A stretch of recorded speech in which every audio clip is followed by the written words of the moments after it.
Vernacular press act पे एक पूरा एक क्वेश्चन ही आता है, बस 2-3 पॉइंट्स एक बार समझ लो।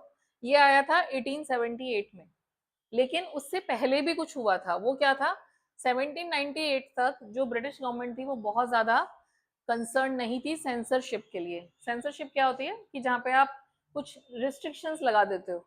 याद है ट्रीटी ऑफ वियना, वहां पे भी रिस्ट्रिक्शंस लग गए थे कि आप कुछ अपना नहीं पब्लिश कर सकते और ये सब वही वाली चीजें, उसे सेंसरशिप कहते हैं। हर चीज को आपने रेगुलेट कर दिया है कि आप ये चीजें पब्लिश करोगे, ये नहीं करोगे, क्योंकि उस समय जो रूल कौन कर रहा था वो थी ईस्ट इंडिया कंपनी।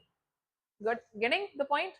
उसके बाद क्या हुआ, 1820 में कैलकाटा सुप्रीम कोर्ट ने कुछ सेंसरशिप लगा दी कि भाई अब आपको ये लिमिटेशंस आ गई हैं, आप ब्रिटिश गवर्नमेंट के अगेंस्ट कुछ भी पब्लिश नहीं करोगे, ये रूल आ गया। तो ये कैलकाटा सुप्रीम कोर्ट ने लगाया। उसके बाद थॉमस मैकॉले ने क्या किया, उसको कुछ टाइम बाद रिवोक कर दिया और पहले वाली फ्रीडम दे दी कि आपको जो मर्जी छापना है छापो, हमें कोई फर्क नहीं पड़ता। ही डिड दैट, ये एक अच्छी चीज हुई, हमें फिर से फ्रीडम ऑफ स्पीच मिल गई।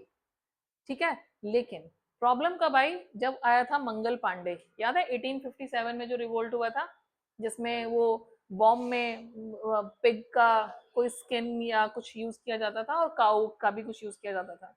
So that's why it was opposed. ठीक है ना, हाँ ये आप पढ़ चुके हो पहले। तो 1857 में जब रिवोल्ट हुआ, उसके बाद क्या हुआ, इन लोगों ने एक रिस्ट्रिक्शन लगा दिया। कौन सा, ये आया था उसके बाद 1878 में। सो वर्नाक्युलर प्रेस एक्ट। और इसके बाद जो रूल है ना इंडिया का, वो किसके हाथ में आ गया था ईस्ट इंडिया कंपनी से, क्वीन एलिजाबेथ। तो जो क्वीन थी, इंग्लैंड की क्वीन, वो अब रूल कर रही थी इंडिया पे directly. So there was a direct rule of the queen of England.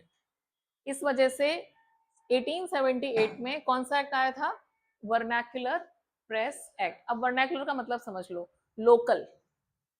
पहले के टाइम में जो लोकल लैंग्वेजेस में जो प्रेस थी, प्रेस मतलब वो वाली प्रेस नहीं, हाँ जो प्रिंटिंग प्रेस है वो, है ना। वर्नाक्युलर प्रेस जो है लोकल, जैसे कोई बंगाली में छाप रहा है, कोई गुजराती मराठी ऐसे वाले, उन्हें रिस्ट्रिक्शन दे दिया कि भाई अगर आपने कुछ भी ब्रिटिश गवर्नमेंट के अगेंस्ट पब्लिश किया, प्रिंट किया, तो आपकी जो प्रिंटिंग प्रेस है वो क्या हो जाएगी, confiscated. It will be confiscated, उसको जब्त कर लिया जाएगा, ये वर्ड याद रखना।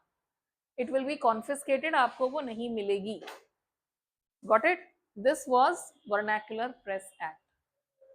और इसके बाद से बहुत सारे रिस्ट्रिक्शंस लग गए थे, लेकिन हमारे लोग भी कम नहीं थे, वो फिर भी secretly they used to print.